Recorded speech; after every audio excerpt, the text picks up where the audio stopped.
Welcome to another episode of the Your Longevity Blueprint podcast. Today, my guest is Erica Ziel, who is also an Iowa local and a mom of three. She received her Health and Human Performance degree from Iowa State University, is a functional diagnostic nutrition practitioner, certified personal trainer and Pilates instructor, a board certified holistic health coach, and a deep core and pre-postnatal exercise specialist, which we got to figure out what the heck that is. Her mission is to help women live a healthier, active life free of pain. For over 20 years, she's been inspiring women to regain hope, but also experience true life lasting results through movement, breathwork, and brain training. Erica has been featured in publications such as People, Livestrong, Fit Pregnancy, Oxygen Magazine, and the Strength and Conditioning Journal, to name a few. She's the founder and creator of Core Athletica, the Core Rehab Program, the Knocked Up Fitness brand, and instructor trained courses. She's also the host of the Core Connections podcast. She believes that anything you want to improve about your health and life, you can. Welcome to the show, Erica. Thank you, Stephanie. So we've known each other for several years. I was just thinking, I think I was on your podcast like 5+ years ago. I mean, it's been a long time. Yeah, it has been a long time. And I keep thinking, Stephanie, we got to get you back on my podcast. And we're not that far away from each other. And Well, us reconnecting, I was thinking, man, which I obviously want to hear more about in your bio, what all you do. But I know after I had my son, William, I logged into one of your online courses. I was doing some of your exercises and stretches and whatnot. I almost forget because life has just flown by, but we need to kind of get back to that because I know that's valuable information for my listeners. But before we get to all you do, kind of tell us your story. Again, your bio is just so interesting, especially that like deep core pre-postnatal exercise specialist part. So how did you get into this specialty? okay, well, I'll try to summarize the story and keep it short, but it's like literally my life. This is my life's work, right? So starting around the age of 5, I started experiencing knee pain. And Mm. so my mom, she'd go to the doctor, whatever. They're like, oh, it's growing pains, which so maybe it was a little bit, I don't know, but it never stopped. So there were a lot of nights I'd be curled up in bed. I grew up taking way too much Motrin, heat packs, all that, because like my knees would hurt, and we tried all sorts of different things. And finally, when I was 17, they're like, well, it's no longer growing pains. We don't know what it is because, well, I stopped growing by like, what, 13, 14, something like Right. that. So we go to the Mayo Clinic up here, Rochester, and I see a specialist, and he's like, oh, you need to strengthen your legs. And I was like, what? Like, I've had this pain for, Since I since I was was like 5 years old. Yeah. 5. Yeah. Yeah. And he's like, you got to strengthen your legs. And that to me was like such a like it was a definitely like a light bulb moment for me. So it pushed me, it got me into the gym lifting. I was lifting. Luckily we had a really good strength and conditioning coach when I was in high school. So he taught me form was really important. He taught me Olympic lifting, like all that kind of stuff. So that's how I actually started my experience with like lifting weights. Were you And athletic already though? Like you yeah, seem well, you're very fit. So like I assumed you yeah. maybe did high school sports or something. I tried. I did. Yes. I always tried to be an athlete, but I was always injured. My knees would hurt. Like I'd Mm, get about halfway through a cross country season, a track season. Softball was kind of like my sport because it didn't involve as much running. So sure. I could make it all the way through a softball season, but still had knee pain. So that was to me, it put a damper on my athletic abilities is what it did. And it's Sure. actually a conversation I have with my kids today because my husband is a very amazing athlete. Not to get too sidetracked, but those of you that have kids, and this is a conversation that comes up, and I always tell my kids how blessed they are, how much of God-given talent they have. So please use it because I tried and tried and tried, and I couldn't. And so, yeah, so through learning, back to like 17, starting to get into the gym, learning how to lift weights, that inspired me to be like, I want to do this as a career. And that's what pushed me to do exercise science at Iowa State and Sure. kinesiology, all of that. They called it health and human performance at the time, but it's a kinesiology degree. They couldn't decide on their name for the program at the time, but that's what it is. And so by the time I was about graduating, essentially, I had rehabilitated my own body. It definitely took me a couple of years. So you But relieved your pain. So this yes, okay. yes. Okay. So I was able to, and I started working with other people, and so for me, fitness, I like to say it more as movement now, but initially I really looked at fitness as a way to heal the body, to be strong, right? Yeah. Because as someone who had pain, which is not very common by any means, to have it at such a young age and for it to just like kind of continue, But I was finally able to basically rehabilitate my body. So I didn't have pain. Then I found Pilates, which I always say today kind of saved my life. I love Pilates. So after I graduated Iowa State, actually my internship, I moved out to Southern California, studied Pilates. Like it was like a whole other degree. There's such an array of Pilates education. Well, I have it all. Like it was like a deep dive into movement and all that. And so I just fell in love with Pilates and the equipment. And which is why I'm opening my Pilates studio. Finally, it's been a long time, but I've been raising What's your kids. name? So Do you have a name like for your? it's Core Athletica. So it's my company name. So we're going to bring it forward with the studio. Perfect. Yeah. Perfect. So it'll be here in Ankeny. But yeah, so then just, moving forward, and I always had an interest in prenatal fitness and exercise, even in college. So that's kind of where the prenatal piece came in. I was fascinated that, pregnant women at the time, now granted, this was 20 years ago, I was in college, showing my age a little bit here, but you look great. You look great. But fascinated at the time we were still telling pregnant women, like, if you weren't doing something, really couldn't start. And I just didn't sit well with me. And so that's why we still are told, I feel like don't try something new. Maybe not in my world. Not that that's correct, but I feel like yeah. at least when I was pregnant, okay, so 5 years ago, they kind of just said, keep doing what you're doing. Don't start CrossFit or like, don't start something more intense than you had been doing. But I feel like that's still sometimes the message, not that it's correct, but yeah, there's a lot of variables to it is how, and I can talk more about that for sure. But yeah, so that was kind of my interest in prenatal, even before I was ever like planning to be a mom or anything like that. And so I just started kind of putting these pieces together. I'm someone who I'm always an outside the box thinker. I'm not your run of the mill, like, me too. My husband kept saying, oh, you should go back and get your master's in something at college. But I was like, I didn't love that kind of university. I was like, I got my bachelor's, and then I was like, okay, then Pilates to me was like a whole other degree. And then I've since like just continued to learn and read and research and pull the pieces together. And through working with people, that for me, I'm a hands-on learner. I'm a hands-on, like, that's how I learn and continue to evolve. And we take the pieces we already know and we kind of experiment. I love the word experiment with movement, with food, with all that, And so over the years, it just kind of evolved, and I started recognizing all these different things, started learning more about fascia and pelvic floor function. Two things I did not learn in college. Yes, guys, those are two paths we have to go down on this podcast. But yes, continue. Yes. Yes, we will. So that's where like fascia pelvic floor started showing up for me when I was starting to do a little bit deeper dive, starting to see these other experts that were like deep dive into pelvic floor. I kept hearing this stuff about fascia. And then when I learned like, gosh, we have fascia all throughout our body. How did I not learn that in college, you guys? Like, it still blows my mind that we still, still in exercise science. I'm hoping in some places it's changing, but I don't think it's changed much. So I'm very grateful for all my knowledge outside of university. I'm also grateful for my university education, right?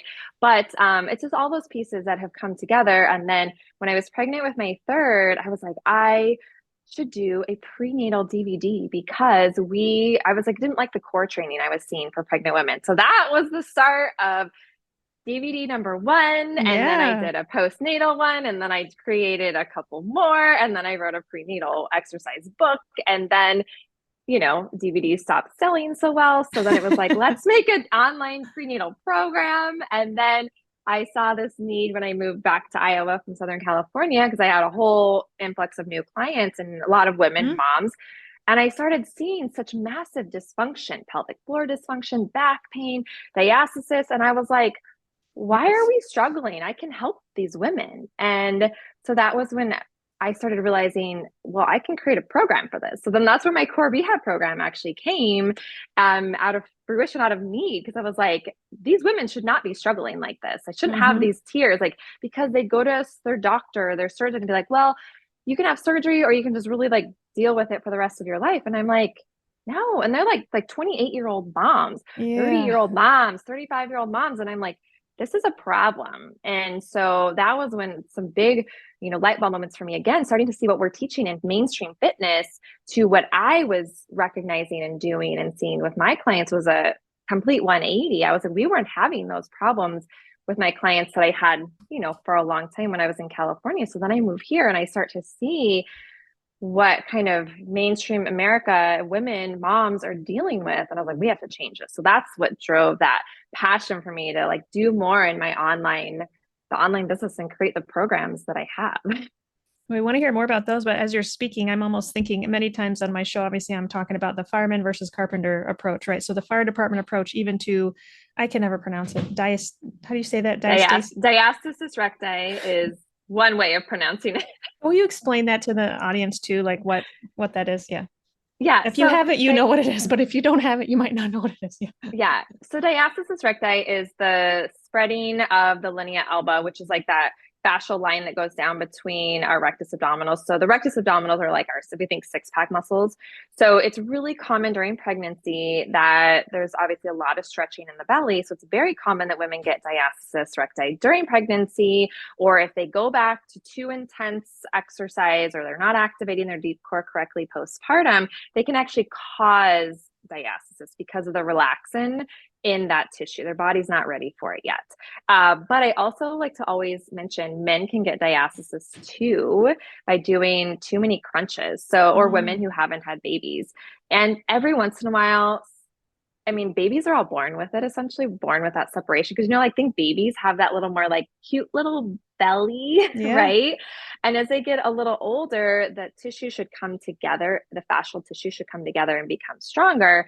For the occasional child, that doesn't happen. So some people, it's very rare. I don't see it hardly ever, but I do know, I have heard of rare cases of that never connecting, that fascia never really coming together. It's not like there's like a hole in the abs. It's just that the fascia is weak. So to clarify that, yeah, it's weak fascial I've tissue seen some, is what it is. patients where it just looks like there's a line down the middle of their abs. There's just like this opening, right? Yep.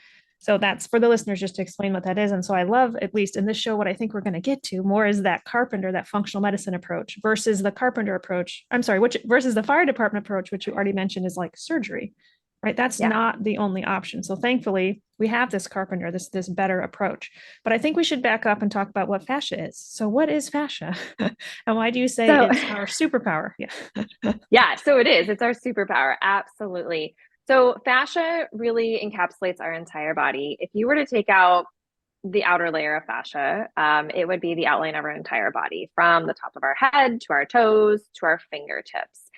And it also wraps around all of our organs of our body. It wraps around every single muscle spindle. So it's like throughout our muscles. Like if you think of our quad muscle, it's not just around our quad muscle, it's like around every single little muscle spindle that makes up the quad muscle, for example. I talk a lot about pelvic floor health. And so to visualize, and this affects men too. So any men listening, I always like to clarify, I think pelvic floor, sometimes women don't even know what their pelvic floor is. And men think, oh, I don't have a pelvic floor, but you all do. All people do. Our anatomy just looks a little bit different, but understanding that above our pelvic floor, well, we have the musculature, which fascia wraps around all the muscles. But also above our pelvic floor, we have layers of fascia, which helps to support our organs. So I know we'll talk more about pelvic floor, but from a visual perspective, with fascia, I like to explain that fascia can help to suspend our organs inside of our torso so that our pelvic floor doesn't have to hold everything from underneath. It's a very good visual to start to think differently about your body. So when I use the word connecting a lot. Connections, everything's like core and connections in my world. That's my core connections podcast, kind of a pun on a lot of things, but we can really connect through our body. And when we do that, we're talking about our fascial connections that we're creating, because we can be muscularly strong. And yes, we're going to work our fascial system. But if we focus on working our fascial system, we will also become more muscularly strong. So it works better. And again, I'm all for like lifting weights. We can talk deeper about this, but if we can transition a little bit and start thinking about our body from a fascial perspective, it actually can support our body so much better. It can help us to find more space between our bones, which helps with our nervous system. A lot of people, when they get pain, we start to lose space in our bones. And so people think, oh, it's a nerve issue. It's a structural issue. I mean, once in a while, but I see it's usually a a postural issue because we've lost the space in between our bones. And as soon as we start to get that space back between our bones, speaking our like spinal vertebrae, for example, people start to feel a lot better because now there's space for all those nerves to function the way they're supposed to function. So how do Oh, we get and that? Go ahead. oh no, one thing I was thinking to add with nerves, because fascia wraps around our nerves as well. So that's also something to understand when we start talking about nerve issues. Nerves don't just function alone. They are so intertwined within our fascial system is intertwined within our nervous system. Good to know. So how do we create that space? So are we talking about like fascial stretching, or how do we work when you're saying like how do we work our fascia or improve that? Yeah, absolutely. So the easiest example is, okay, we're just sitting here. Anyone that's listening, if you're sitting or you're standing, just bringing more awareness to your posture. So we don't want to stand like soldier straight and like, grip and grab. We just want to think about this light lift from the base of our pelvis up through our torso, through the top of our head. So if you just kind of visualize, it's a very gentle lift. Our shoulders are relaxed.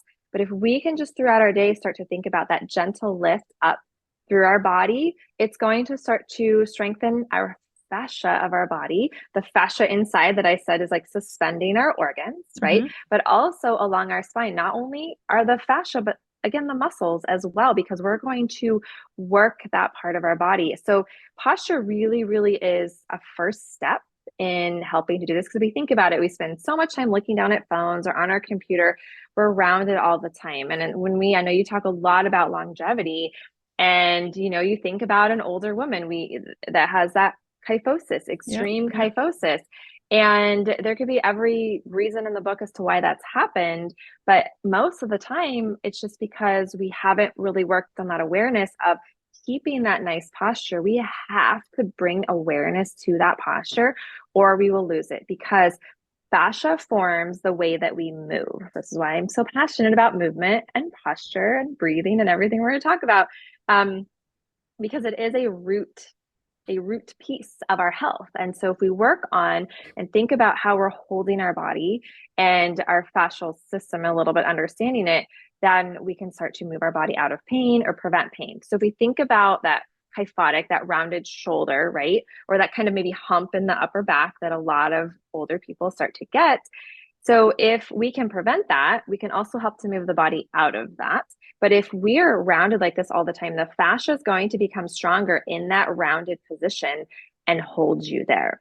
So in the beginning of working to improve our posture, we can't go from, some extreme postural stuff that we're dealing with to all of a sudden be like, oh, we're going to try to force our body and sit up straight.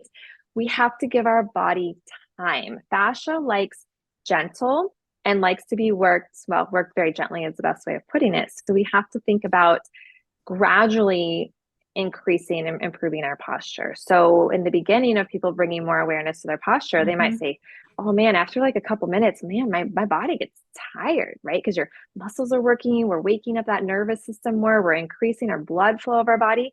So then, okay, well, let yourself relax. Then bring your awareness back to it and sit up.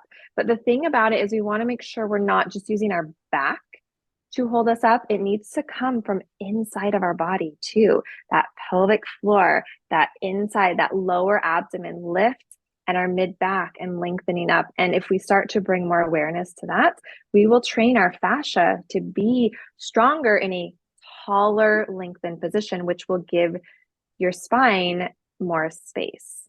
Does that make sense? Yeah, yes, love it. Okay. See, now I want to, well, actually, even trying to improve my posture almost makes me want to breathe better too. Like I feel like they almost go together. But when I hear you talk about pelvic floor health, I have to ask about Kegels, because that's mostly, I feel like, what listeners may know, right? So I feel like some people know I need to do Kegels. Like, at least for my training, I had a certification with incontinence. And so I had, taught patients with biofeedback, how to do Kegel exercises to strengthen their pelvic floor.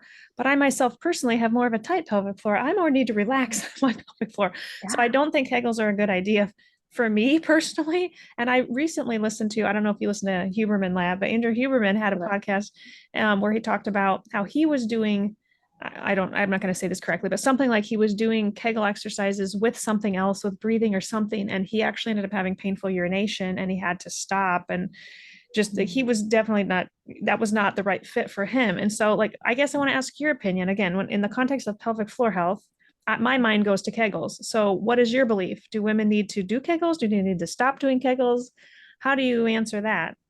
Yeah, I love this conversation. I'm not a fan of Kegels, and I'll tell you it with the women I've worked with in person, the thousands of women we've had online through core rehab, the common conversation is the pelvic floor is too tight, Tight. Yep. too tight. I've worked with women that have really severe tight pelvic floors, and Yep. I see across the board Kegels actually cause too much restriction of the pelvic floor, or we could say an imbalanced pelvic floor. I like to talk about more of an imbalanced pelvic floor. Maybe it's causing too much restriction in part of the pelvic floor, likely more the front or one side or the other, but not activating the back of the pelvic floor at all. So here's the thing we need to understand is actually how big our pelvic floor is. And it's not just one muscle, it's multiple pelvic floor muscles combined that combine to make the pelvic floor. So if we can visualize, and if you're sitting right now, this is a good way to start to really feel this for your own body, and men do this as well. So if you're sitting, again, sitting on, I don't know, I like to sit on a hard surface. It makes my posture better. I think it's better for if we sit on a soft surface, we're slouching a lot. So sitting up, if you just kind of rock forward to your pubic bone and then rock back towards your tailbone, and then rock side to side on your sits bones. So we can kind of feel that. Even those of you that say sits bones, where are those? They're there. They're the base kind of pointy part of your pelvic Mm-hmm. bones. And that is the pelvic floor. So I will like to use a visual of like a diamond. So if you can visualize that diamond at the base of your pelvis, that entire area down there, all that tissue, that is your pelvic floor muscles. Most women don't realize it goes all the way back towards your tailbone. And a lot of women think it's like the pelvic floor is the size of the quarter. So that also in lies part of the problems with Kegels is that they're only working part of the pelvic floor. And we're just taught to squeeze, squeeze, squeeze, squeeze, squeeze. And if we're just squeezing all the time, then we can have too much activation on part of the pelvic floor. And we're not then activating most likely the very back of the pelvic floor, which can lead to an imbalanced pelvic floor. The other thing is we know through research that good research, I'll put that out there too, that in order to have proper pelvic floor activation, we have to activate the pelvic floor along with the deep core. And we have to do it with breath. So if you're just squeezing your pelvic floor muscles, for some people, maybe some of you listening, you're like, no, that's actually really helped me. And that's great. That's fine. But I will challenge you to listen to everything I'm saying and take it to a deeper level so that you can actually find a better, effective pelvic floor function. That's what we're working on is effective pelvic floor function here, right? What's optimal? So when we understand the pelvic floor does function on its own, but for optimal function, it functions as a whole with our deep core.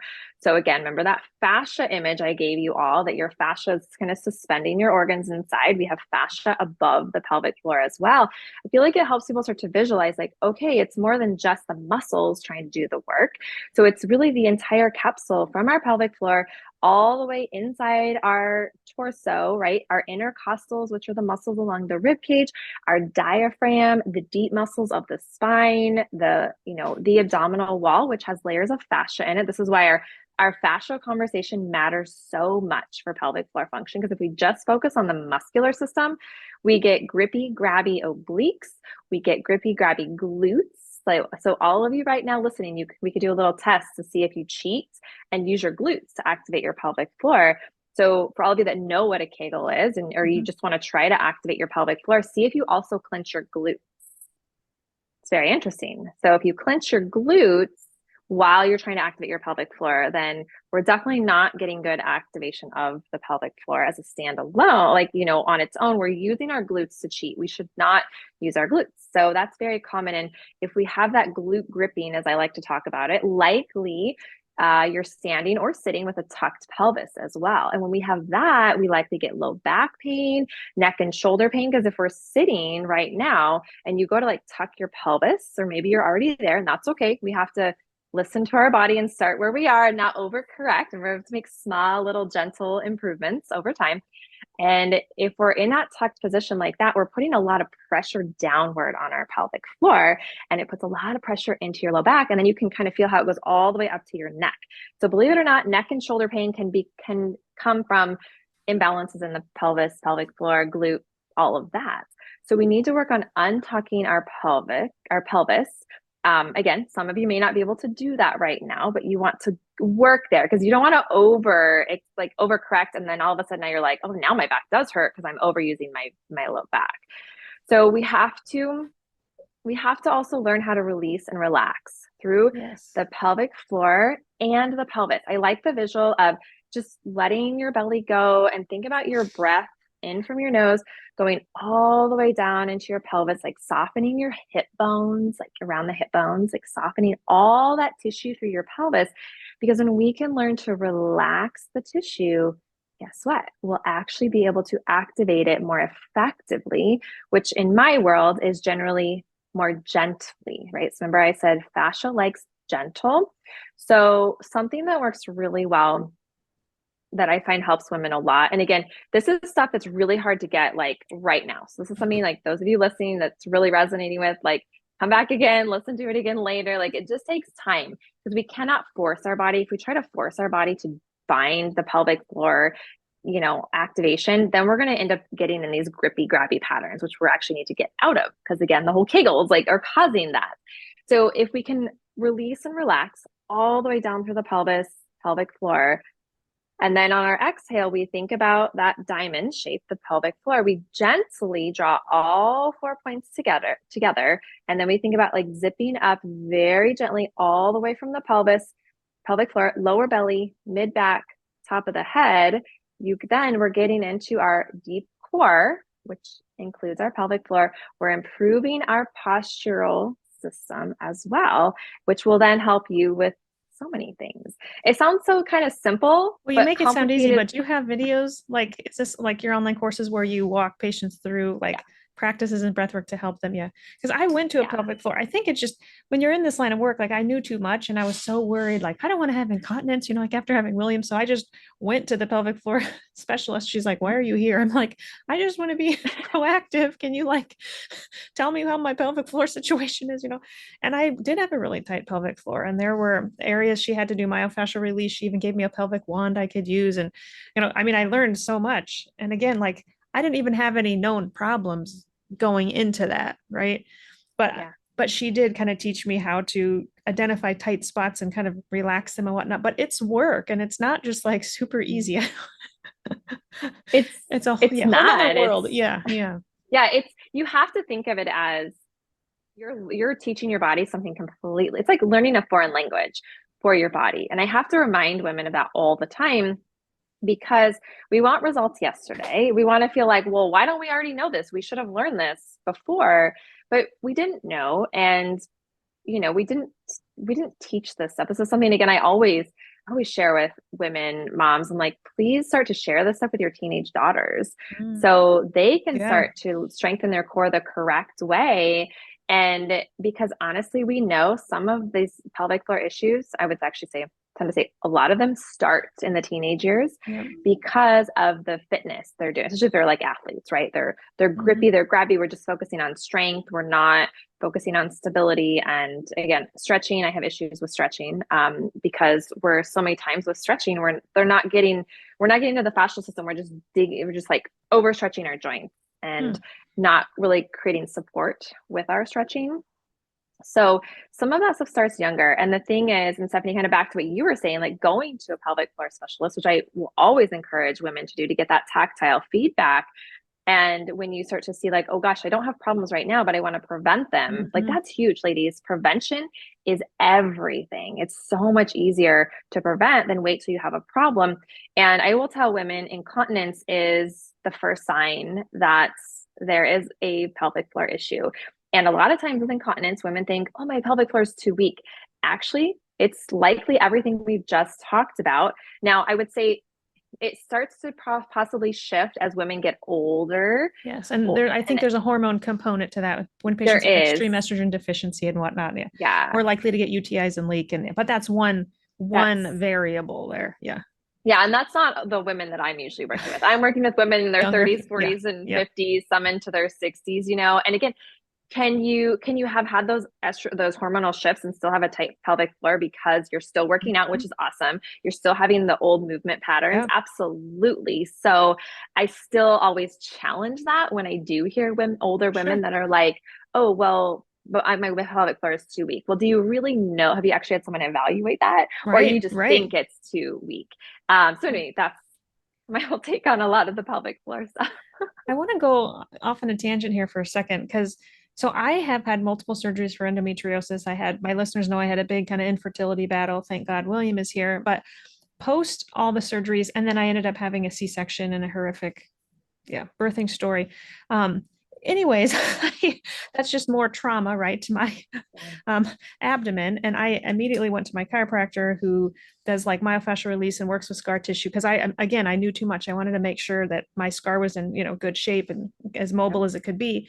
But long story short, I also ended up going down to Clear Passage. I don't know if you're familiar with them, where they do 20 hours of abdominal work for scar tissue. So they're almost, I think so. My fascia, I believe, like was damaged, and I just had a lot of scar tissue post surgery that they needed to literally loosen, right? And I think that all of that can, in my opinion, contribute to tight pelvic floor and more problems and Yes. whatnot. And so I went down for 20 hours of physical therapy on my abdomen. It was a whole week where they just worked me all over. They worked on my fascia from my head all the way down to my toes, but spent a lot of time on my belly just to reduce all the damage that was done from surgery. And my belly just felt like amazing. It was like soft and mobile. My uterus was mobile. Like it was wonderful. So I think, and so I guess when you say fascia, I'm immediately thinking like my scar tissue, post surgery.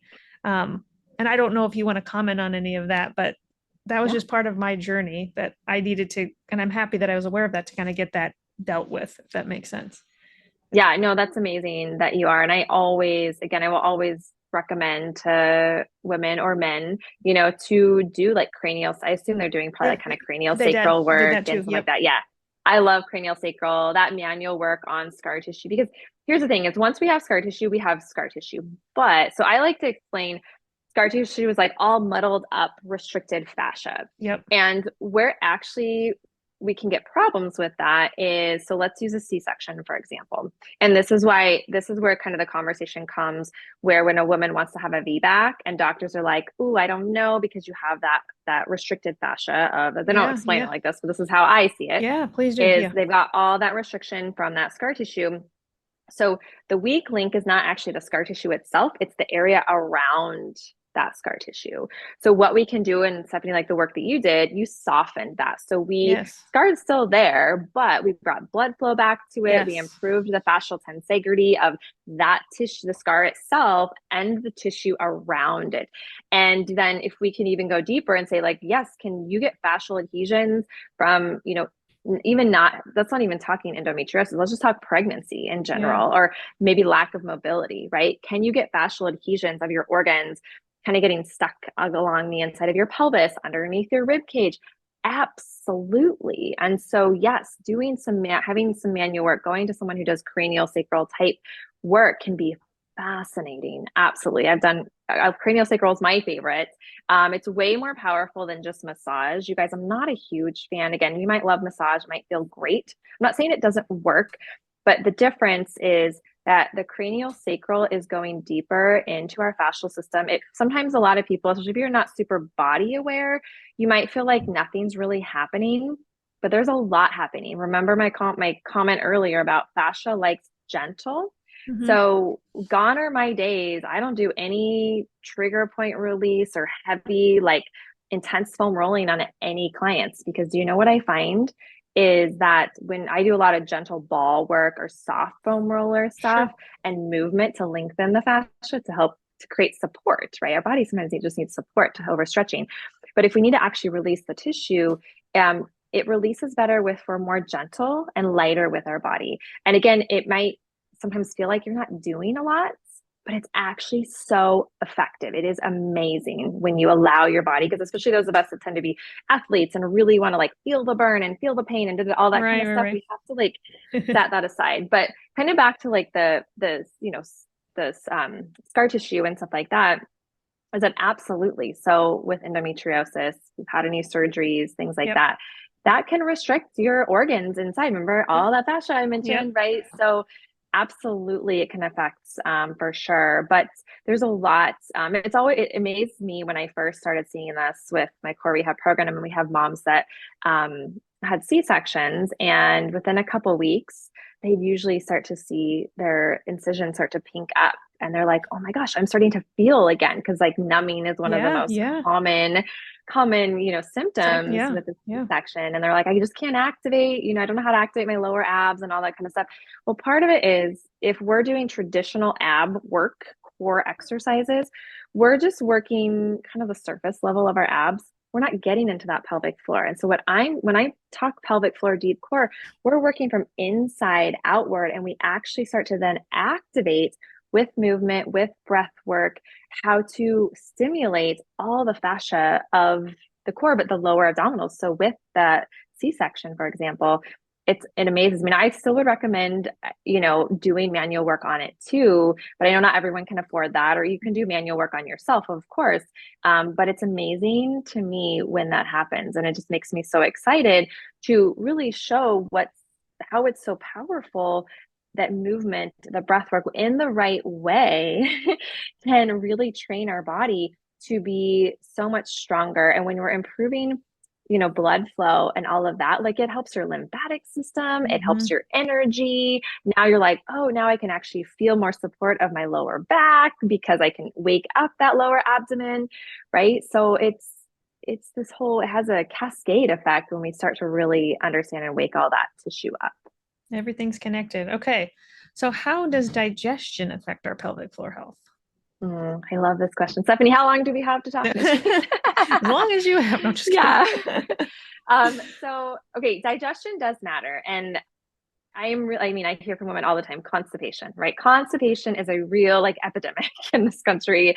Women are constipated beyond belief. A lot of women don't think they're even constipated, and they are Mhm. so constipated. So if we think about, we've got, if we're constipated, if we're not going at least once a day, and if you're only going once a day, it better be a lot. There better be a lot in that toilet.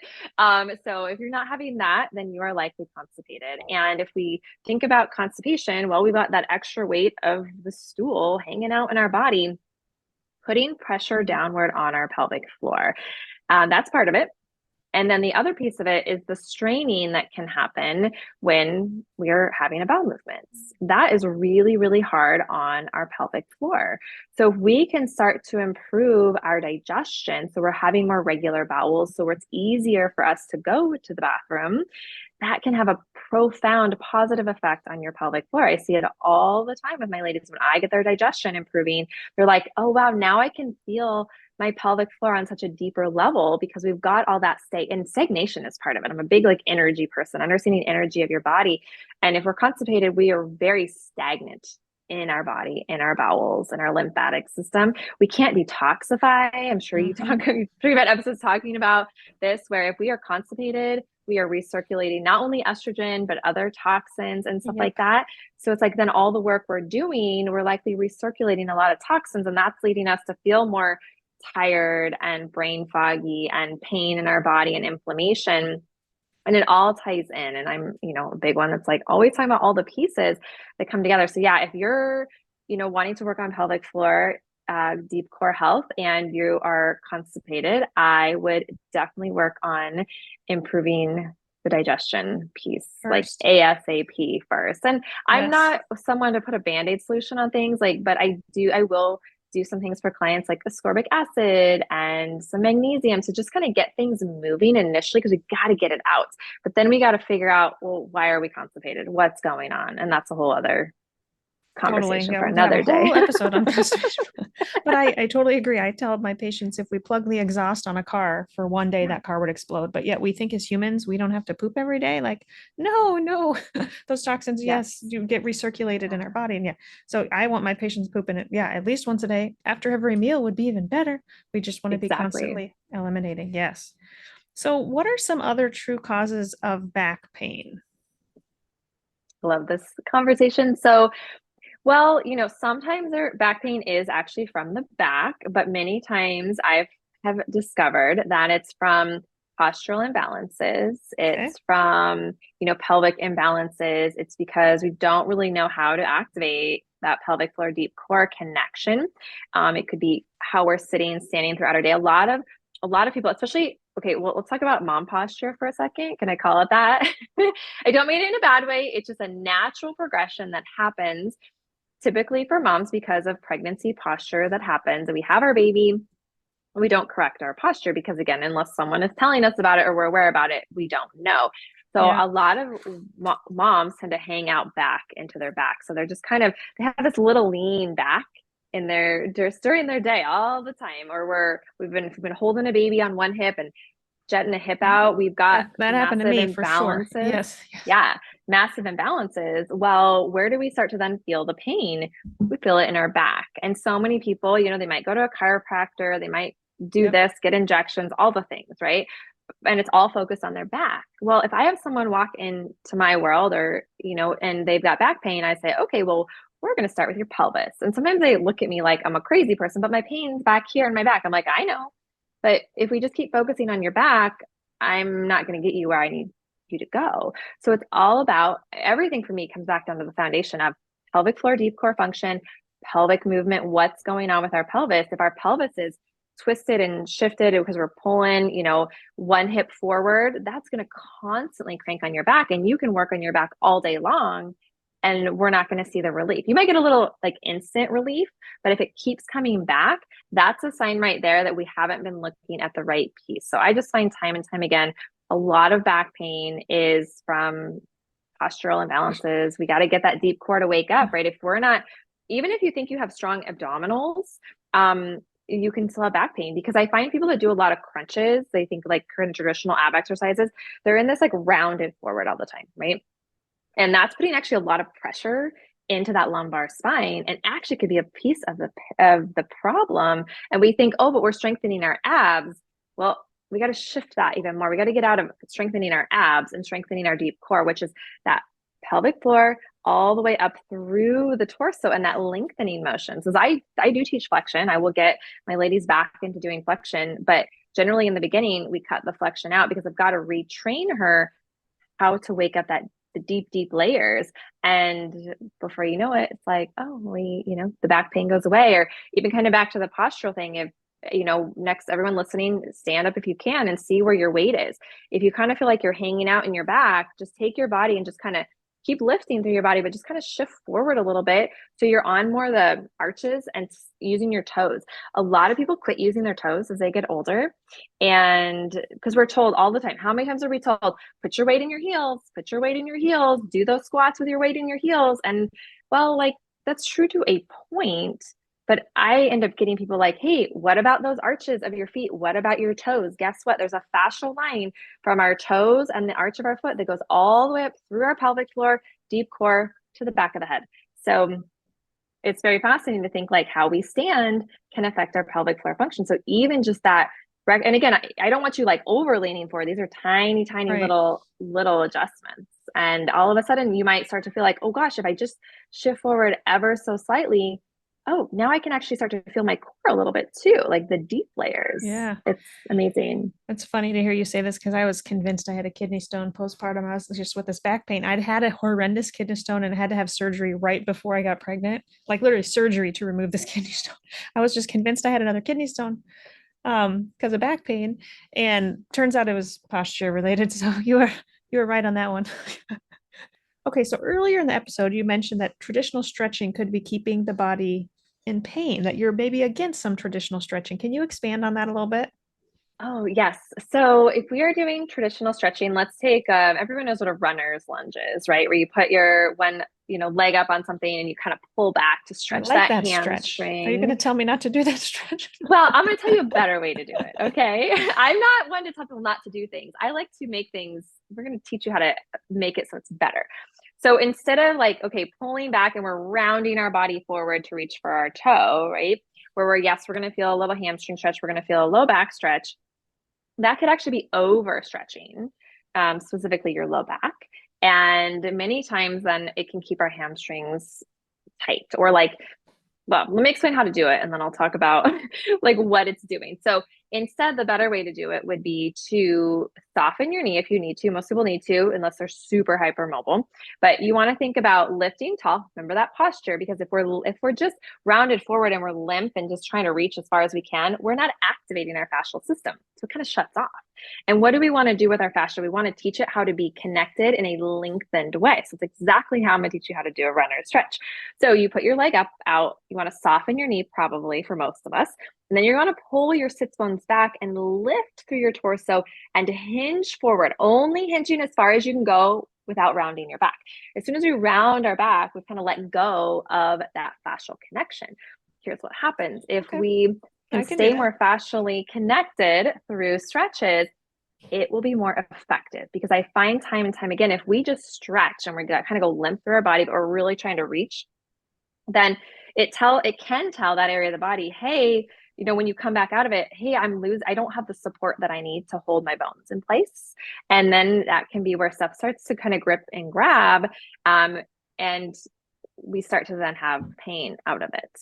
So yeah, it's such a small little adjustment, but it makes all the difference in the world. And I know yoga is a big thing on this, and a lot of people want to go deep, deep, deep into their poses, but again, it causes a lot of injury for people, or instructors want to come and push someone deeper in a pose. And I always want to tell all of you, do yoga. I may get people to disagree with me, and that's fine. You can disagree with me, but I help people all day long with pain. Getting out of pain. And I'll tell you, this is what works.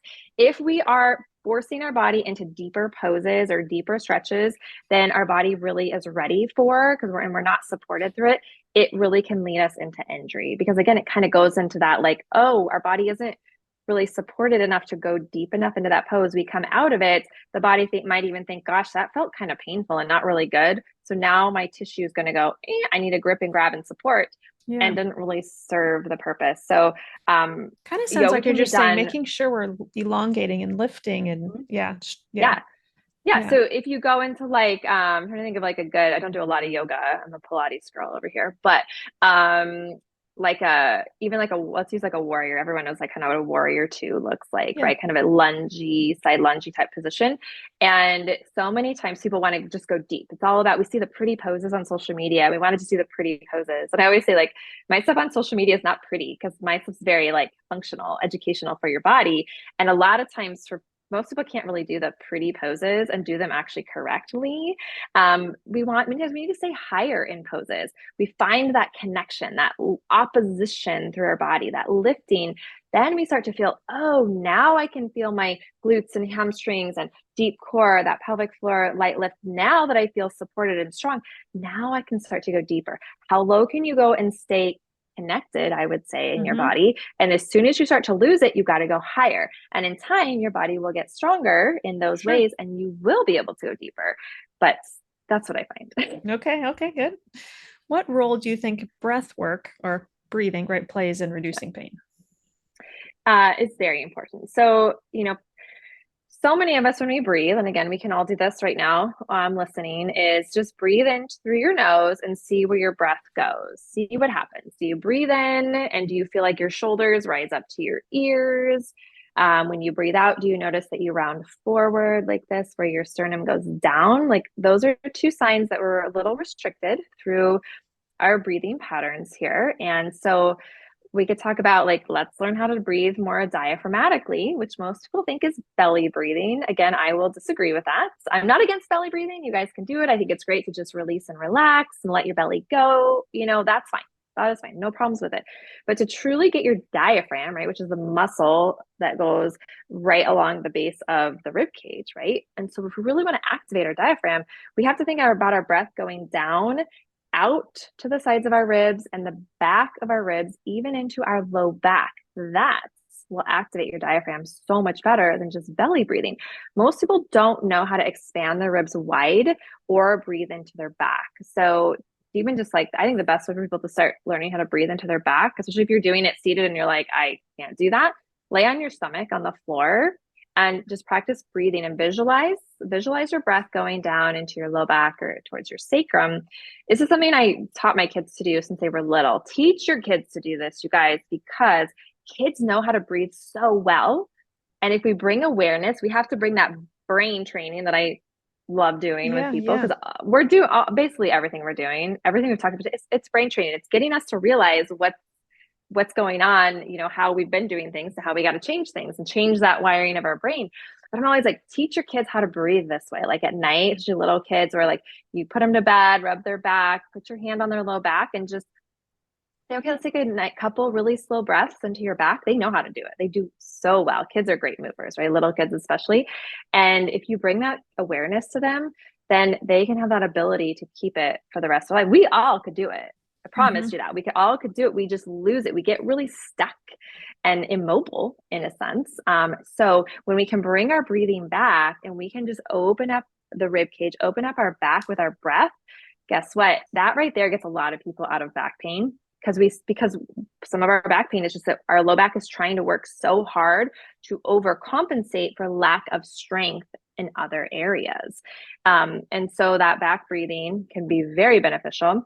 The other thing is from pelvic floor function. We can do all the movement we want, and you may or may not strengthen your pelvic floor a little bit. It has to be initiated with breath.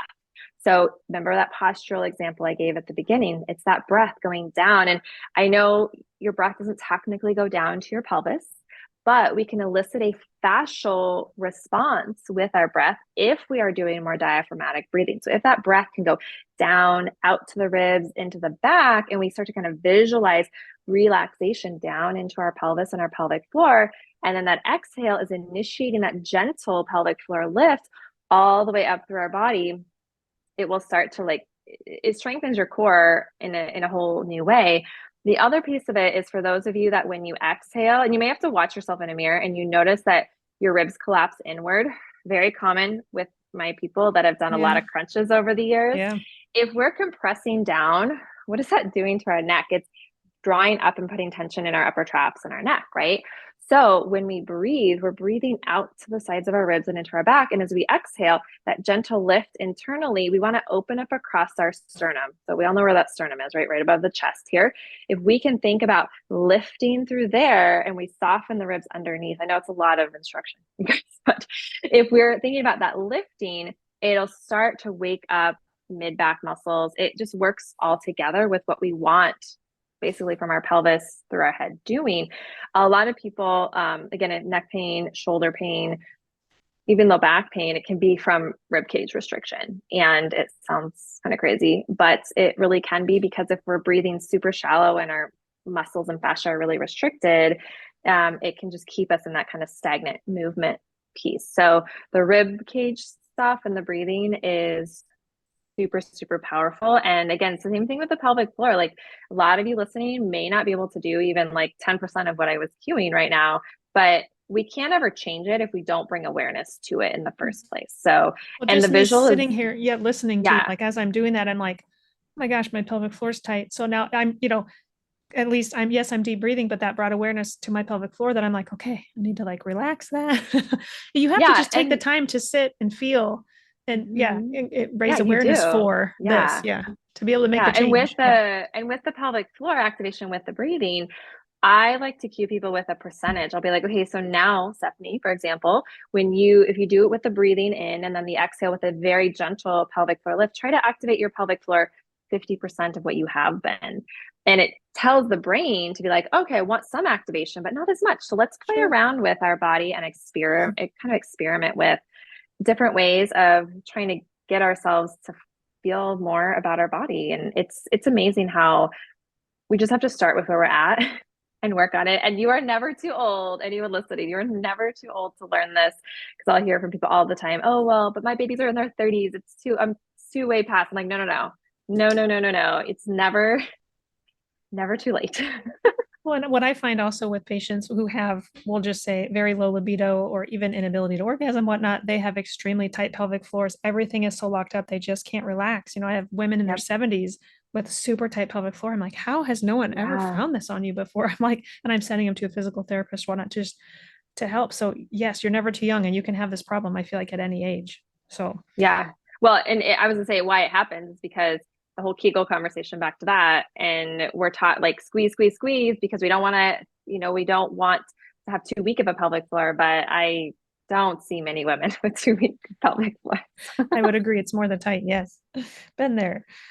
Okay, let's talk about exercise during pregnancy and postpartum, because I know that's kind of your specialty. And I know we don't have time to dive into that, but you have obviously courses and whatnot for that. But let's at least go into some basics here. So, how can exercise during pregnancy prepare your body for birth and for recovery postpartum?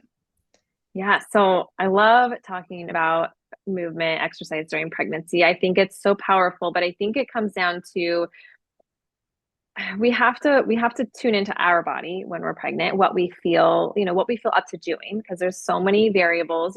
If you were someone who exercised quite a bit before, could you continue doing that? Sure, within reason, as long as it feels okay for your body, you don't have pain, you're not experiencing incontinence, and you feel more energized after your workout than when you started. Those are kind of my like Sure. three big things. And then there might be women that are like, you know what, I wasn't really active at all before. So can I do anything during? As long as your doctor approves you, of course, it's all doctor approval. Everything's healthy. I would say absolutely. And you should. I've worked with a lot of women over the years that were not exercisers before. And it's amazing how much stronger they got during pregnancy. It's Wow. amazing how the stuff that I teach, it's exercise, that I have a array of it, from like, okay, you can work out a little bit harder, to like, hey, just go in and do the deep core work that's very slow, very gentle, very fluid, or find a couple of the movements that feel best for your body, because we're not just doing it to like stay fit and burn the calories. Like, I don't talk about any of that in my world because I don't like it. So many women have used fitness as a way to kind of beat themselves up. So I like to always talk about movement, and always as very nourishing for the body. So especially during pregnancy, I'm like, how can we do movement during pregnancy that can keep you feeling your best, can help prepare you not only for the remainder of pregnancy, but birth, whether that's a vaginal birth or a C-section, and then your postpartum recovery. So we're doing, a couple things. You can take 10 women and they're going to all be doing different things, but it works for them. But the foundational pieces that I teach my moms, my expecting moms all the time, is you have to learn how to release and relax through your pelvis and pelvic floor. Even if you're going to have a C-section, like, I cannot stress that, because I get a lot of conversation of like, hey, I'm having a C-section over here, so I don't need to do any of that deep core stuff you teach. And I'm like, no, no, no, no.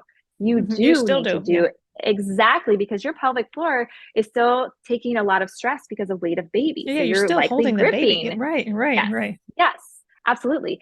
And when you learn how to, and I would say pregnancy is the best time to learn how to strengthen your core effectively, because you have that feedback of baby inside. So you can feel the inside of the pelvic floor, you can feel the inside of your abdominals. You'll never get that chance any other time in your life. So it's like the most amazing time for you to become more fascially strong through your deep core. And we're not doing crunches or any of that stuff. I teach you how to weave in your deep core training in everything you do. And it's amazing to me how so many moms will keep up like their squats, for example. They're like, I'm still doing my squats because they help her pelvis stay stable. They help keep the pain at bay. And I'm a big, we open this conversation, we talking about pain. That is my number one thing, is I want to help women to feel better and stronger in her body, but doing the appropriate things, right? Some women might still be lifting weights towards the end. Some women might still be running. I'm not a huge fan of running during pregnancy, but maybe midway through, and then you got to really start to back off depending on what's going on with your body. How do you feel about Some hiking? I did a Peloton hiking, I don't know, session this morning and I loved it. Like my output was so high, but I was like, I mean, I was literally thinking if I am able to get pregnant again, I was like, I could totally do this. Well, I mean, maybe Yeah, to a certain degree, I'm going to get short of breath, but how do you feel about like yeah. hiking and how I do you think find, hiking's yeah, great. yeah, Yeah, my biggest thing with pregnancy that starts to kind of dwindle down is your impact stuff, because it's yeah, just putting so much pressure on your pelvic floor, the running, the right. the CrossFit, the like really intense stuff. And again, there are always outliers. There always be outliers. But my whole thing is pregnancy is such a short period of time in reality. And again, you have superpowers when you're pregnant that you don't have any other time. So you can get stronger faster when you're pregnant. Your Hmm. collagen synthesis, which is what fascia is mostly made up of collagen, right? That's the whole collagen conversation. Because while you're growing a baby, bones, skin, all of it, collagen is the base of it. So your collagen synthesis actually increases when you're pregnant. So you can actually become stronger faster by lifting less.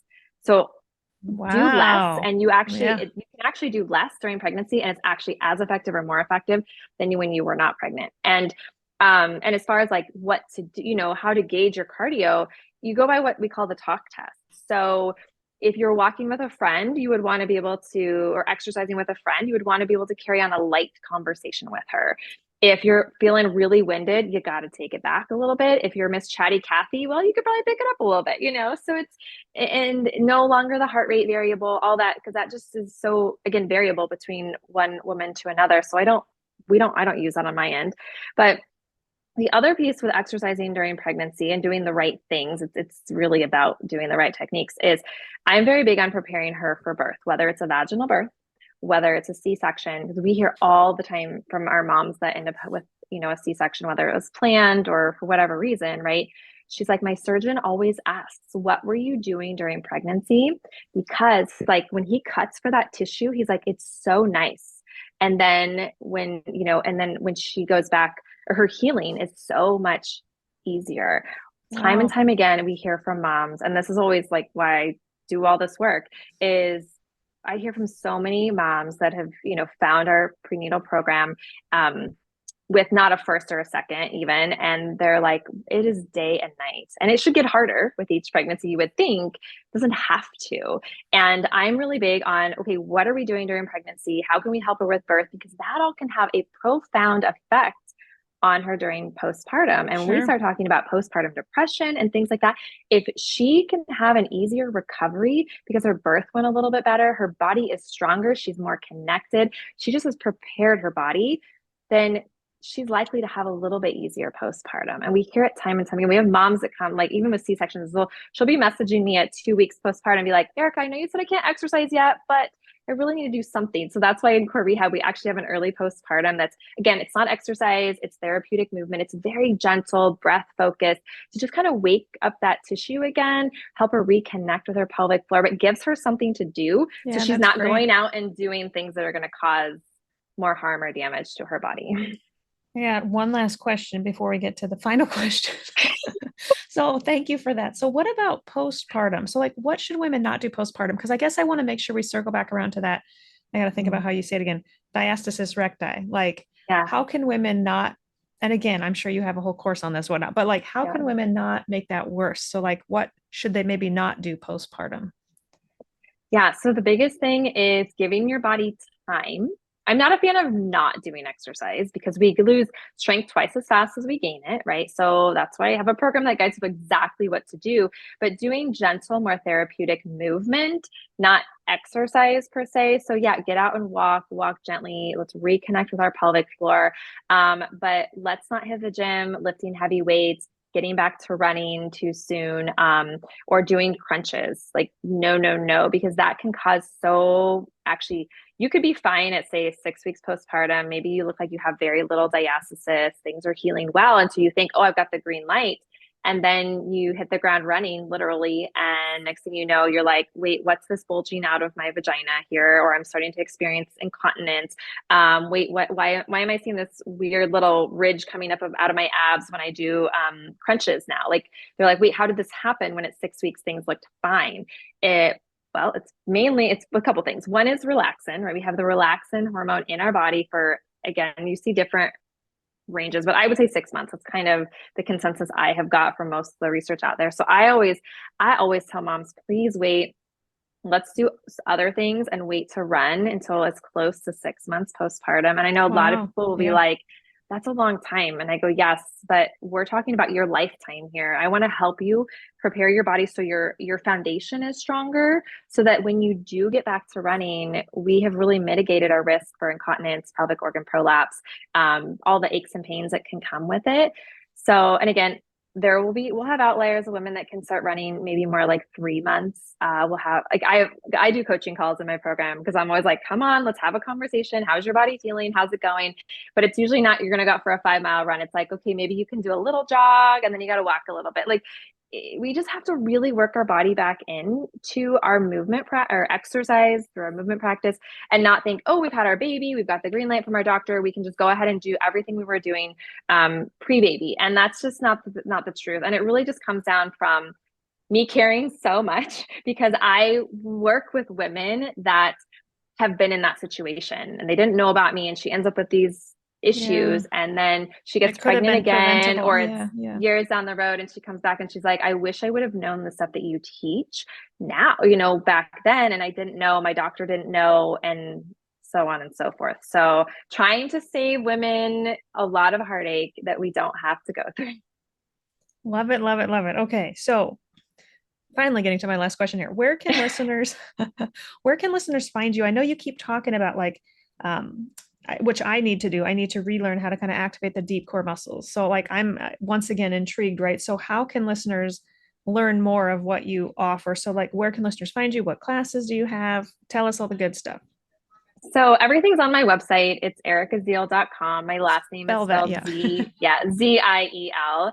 And so my core rehab program, that's like my main program that I'm like, that's where I send everybody, I unless you're think that's what pregnant. I did. I think that's the one that years Yeah, I ago. would have Yeah, yeah, been. yeah. Yep, still there. It's still changing lives every single day. So, yep, that's my main program. And then we have our Next Up Fitness prenatal program. So for expecting moms, and then you can just go right into core rehab after that. So those are our And main coaching. two. It sounds like you have coaching too, or Yeah. And we okay. offer Yeah. coaching, group coaching through both programs to offer that little bit of extra personalized support for moms because I think it's needed. Yay. And I hear you also have a free gift. So what's this pelvic floor guide gift? Yeah. Yes. So my pelvic floor guide gets raving reviews. So no matter where you are in life, pregnant, not pregnant, in your 60s, 70s, whichever, it kind of has some nuggets for all of you. And so you can head on over to my website. It's ericaziel.com/pelvic floor. It's also on my main homepage too. So it's really hard to miss, but it's the main, everyone loves it because it's good little nuggets to help get you moving in the right direction. Thank you. Thank you. We'll definitely post a link in the show notes to that. Okay. What's your top longevity tip? If you had to pick one Keep thing. keep moving because I Yeah. always say that when our mobility starts to go, our health, our quality of life starts to go. So movement is key.